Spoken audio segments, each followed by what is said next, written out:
Good afternoon, dear friends. We meet again. As part of the Mind, Body, Spirit experience in Dublin, I am giving today this talk and this discussion together about the true purpose of meditation.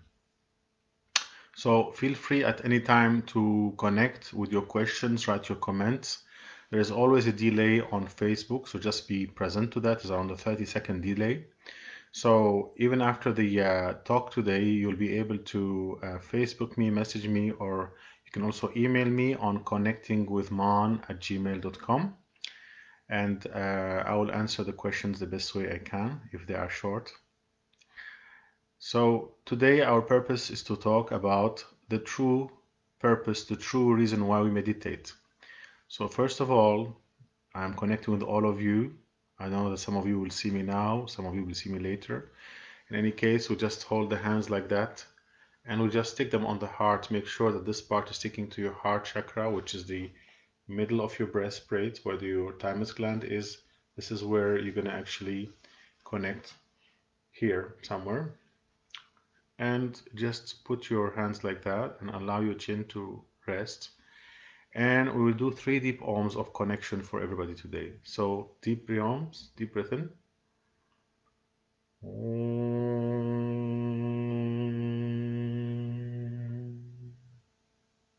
Again, deep breath in.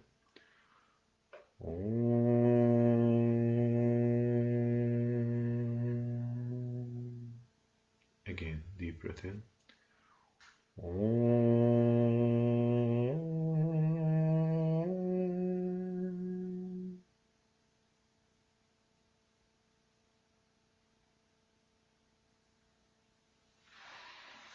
Thank you for joining. So, for many people, meditation has many meanings. You know, people meditate because it's supposed to be good. It's supposed to give you some well-being. Good afternoon, Riyad Soleil. Thank you for joining. It's supposed to give you some well-being, some ease. It's supposed to allow you to reach some special state. You know, for every people, they have different definitions about meditation. So, if we go to the Oxford Dictionary and we look for the definition of meditation, we found 3 things: to focus the mind, to think deeply, and to plan mentally. Good evening, Catherine. Thank you for joining. Thank you all for joining. Again, feel free at any time during this talk to ask your questions and, or your comments. Yeah. So, what is shocking? Good evening, Roxanne. Thank you for joining. Thank you for making it. What is shocking is the 3 definitions of meditation according to the Oxford Dictionary. They all talk only about the mind. So, the first one was to focus your mind to achieve some state. The second one was to think deeply. And the third one was to plan mentally. Wow. Is there something that does not shock you with that? Is there something that does not shock you with the 3 definitions of the Oxford Dictionary? Yeah. Because again, as I mentioned before, everybody's doing the meditation because somebody told them it is cool. Some people felt a little bit relaxed. Some people think that it's a way of calming ourselves down. But not many people are asking themselves the question, what is the true purpose of meditation? Yes, it does. It does help us to relax. It does help us to quiet the mind. You know, the mind stop racing, stop becoming mad, so we feel a bit more peaceful because the mind drive us mad, the ego drive us mad. But there is something very peculiar with this definition, as you can see here. Meditation, focusing the mind, thinking deeply, planning mentally. What is happening here? What is happening? What is happening? You can see that meditation is mainly focused on the mind. It's like the rest of the body does not exist anymore. It's just the mind. So the mind is mad, the mind is deranged, so we have to meditate to calm it down. What about the rest of the body? What about the heart? Nobody talks about the heart. It is as if everything is focused on the mind, the mind, the mind. Even in old knowledge, it is known that the true purpose of us living is to connect with our divine self. The true purpose of us achieving satisfaction in this lifetime is to connect with who we really are. And we all come from the One, from the great Creator, from Great Spirit, from God, from the divine light of love and wisdom. So, is it meditation supposed to help us to connect there? Or is meditation only some kind of, game to calm down the mind? That is a very big question that not many people ask. Yes, Roxanne, absolutely. We assist the vibration surrounding us impacting into the lives of others, absolutely. And this vibration that we vibrate, this vibration of love that emanates from us, this vibration does not emanate from a state of mind. This vibration emanates from our heart.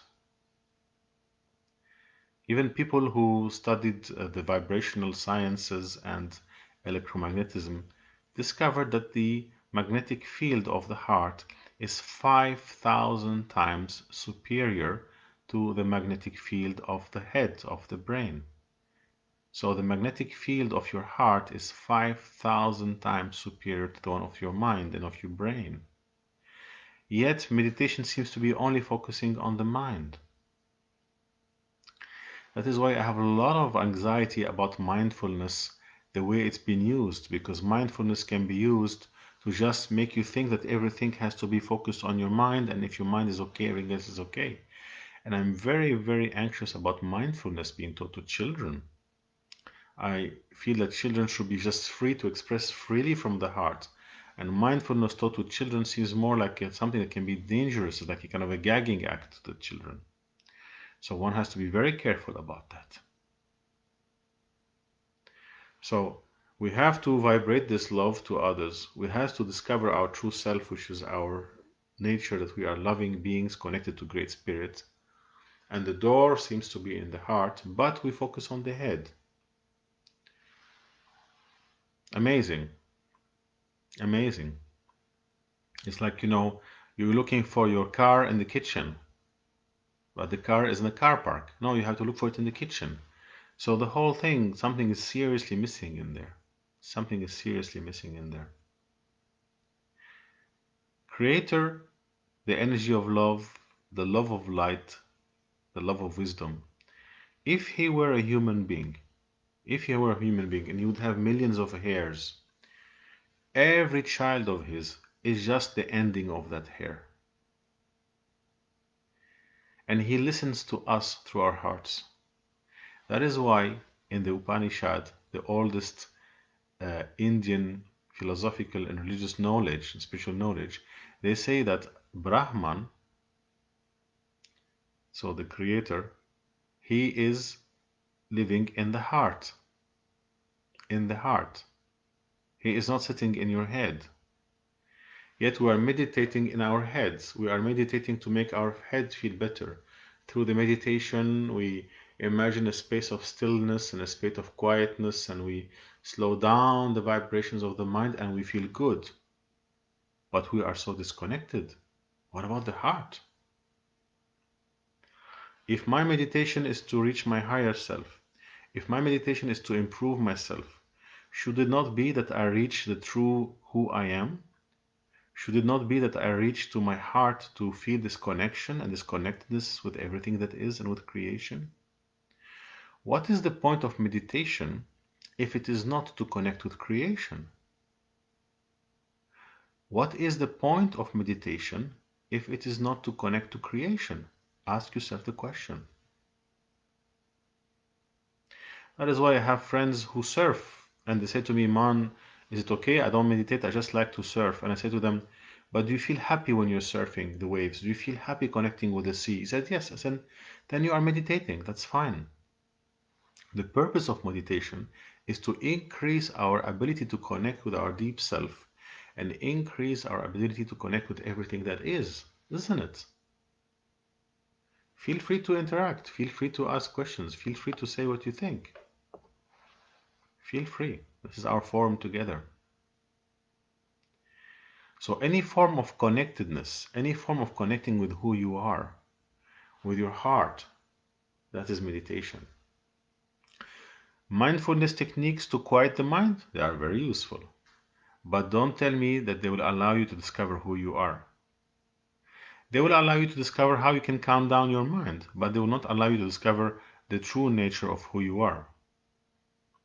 This is why the great Buddha, one of the biggest meditators of the world, after 6 years of meditating very hard and putting himself to extreme difficulty and fasting and things, how he did discover the truth. He sat down by a tree and put his hand on the earth and connected with the tree and the earth and with nature and accepted food from a young lady, connected with love. That is how he meditated. That is how he connected. Running away for 6 years, searching for himself, torturing his body, did not allow him to achieve this connectedness. It achieved his ego and his mind to tell him, do more, maybe you're going to get there.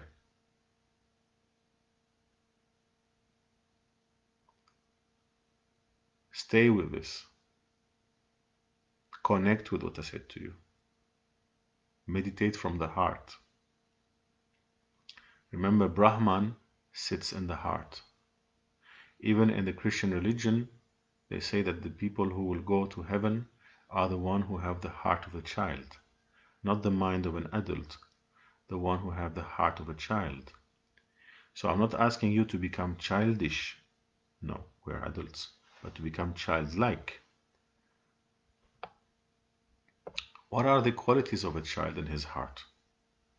What are the qualities of a child in his heart? This is now a true way of meditating. Let us ask ourselves the question, what are the qualities of a child in his heart?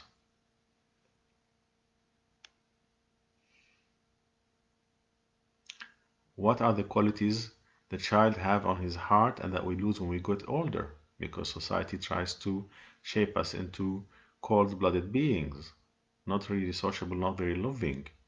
What are the really qualities of the heart of the child?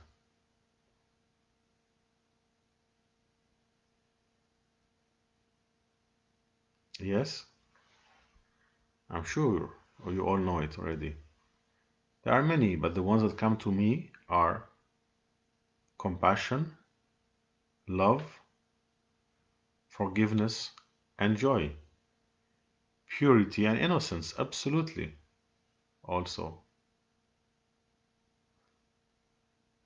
So if you want to meditate, meditate on the qualities of your heart in terms of your purity, in terms of your innocence, in terms of your joy for yourself and for others, in terms of your compassion for yourself and for others, in terms of the love for yourself and for others, in terms of forgiving yourself and forgiving others.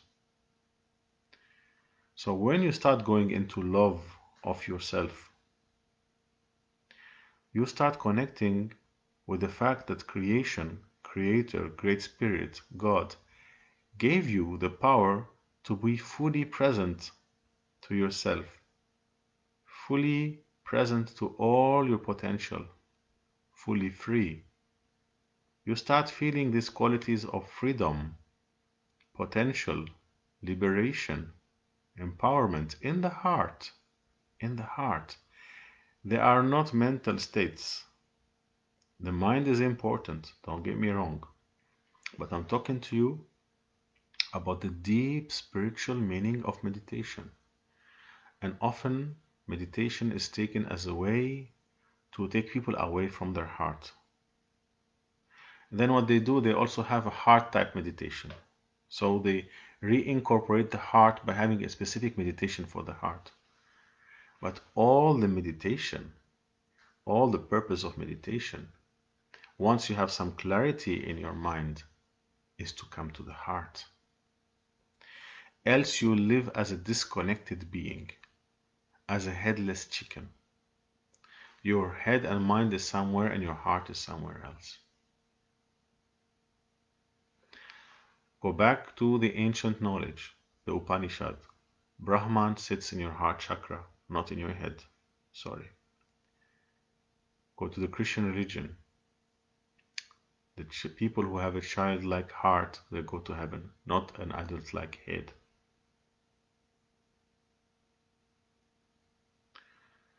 This is so simple and so pure.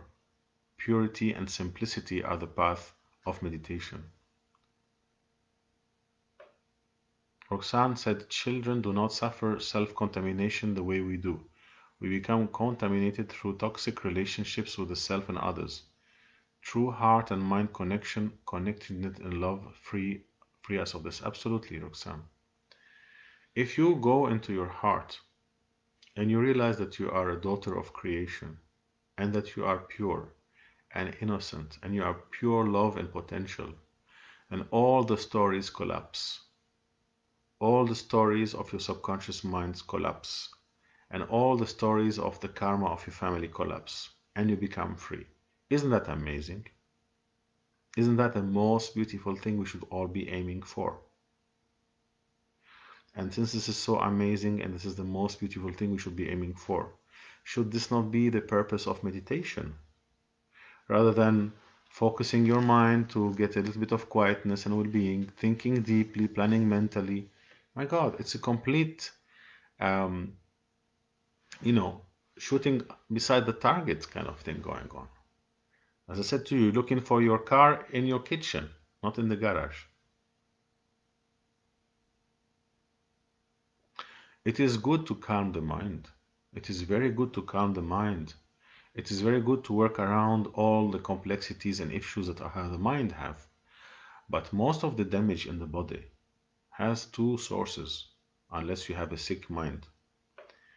One is repressed emotions, and repressed emotions, you have to feel them to free them.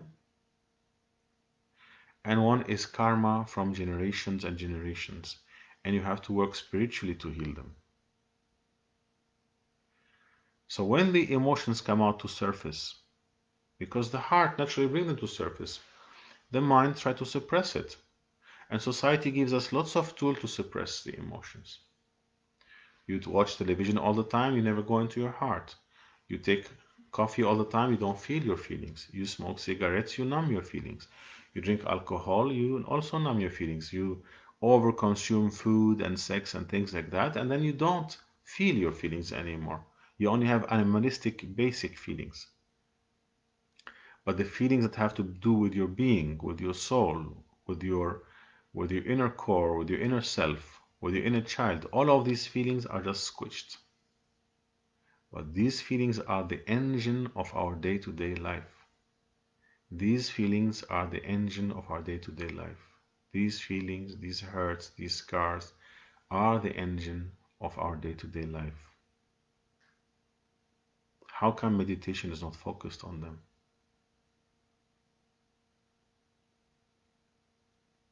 Meditation only focusing on the mind is like somebody is seriously injured and we just want to give him nail polish rather than doing a surgery. That's what's going on, isn't it? Yeah, yeah. So when we meditate, we have to look for what we are wanting to find. We have the power to focus ourselves on our heart, not only the mind. We can, at the beginning, clear the mind from all of the racing madness that the mind has, and then we go into the heart and we actually put our hands on our heart and we breathe in into the heart. My hands are pointing on my heart. Here, hands on the heart, fingers up, and I'm pointing in my heart, breathing in my heart.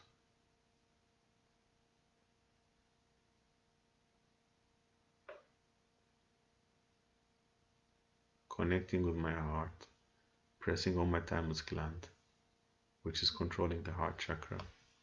That is meditation. But meditation, when you just go like, your head goes back and you go with the fingers like that, and you go into a beautiful space that you imagine where everything is fine, and you just go like that and you move your body and you chant things and it's all lovely dovely. But you have not gone into the heart. You have missed the point. You have missed the point. So again, I'm not telling you that mindfulness is not good and clearing the mind is not good, but I'm saying to you that meditation is about going into the heart, because some of us will maybe get a gift in this lifetime to actually feel the connection. There are moments in our lifetime where we feel the grace of God or the grace of great spirits. And this grace is even given to people who committed crimes and who are in prisons, because the Creator loves everybody. And even to his son who has done wrong, he will show a few times in their life as a beautiful feeling of warmth and love. And that is the grace because it's given to everybody, to everybody. And when you get that feeling, you have to jump on it, then realize what is happening, so that you program your mind to stop taking you out of the feeling. Mind is like a supercomputer. You can program your mind that you don't want to go in there and see what's happening in the emotions and the heart, or you can allow it to go in there. So the purpose of meditation should be to teach the mind to go to the heart, teach the mind to work with the heart, teach the mind to allow the emotions of the heart to come out, teach the mind to allow the heart to expand, not to block the heart anymore. Teach the mind to work with the heart all the time.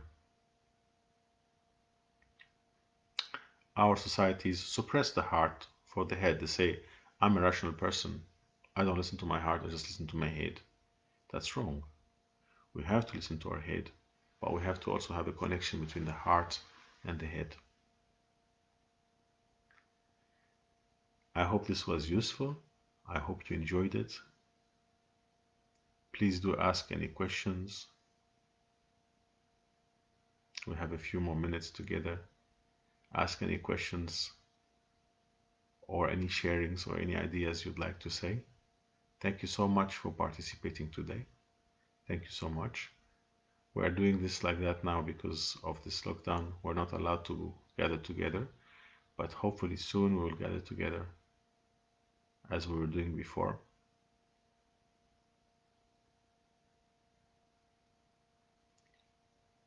So even after this talk, please feel free also to send questions directly to the Facebook or the email, and I'll be more than happy to answer them. Let me know if it was useful for you what we did today. Let me know if you have any feedback for this. Let me know if you find it that it's growing you, making you more free. Thank you so much, Roxanne. Thank you. Thank you so much for taking the time to be here today. Thank you, Brian Soleil. Thank you.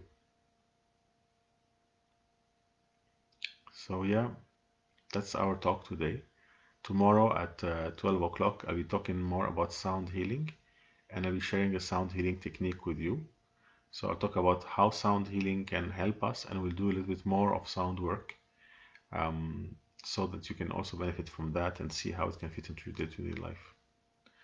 Thank you so much, all of you. Lots of love. Thank you for being here today, and we'll see you soon again. Please God. Thank you now. Bye bye.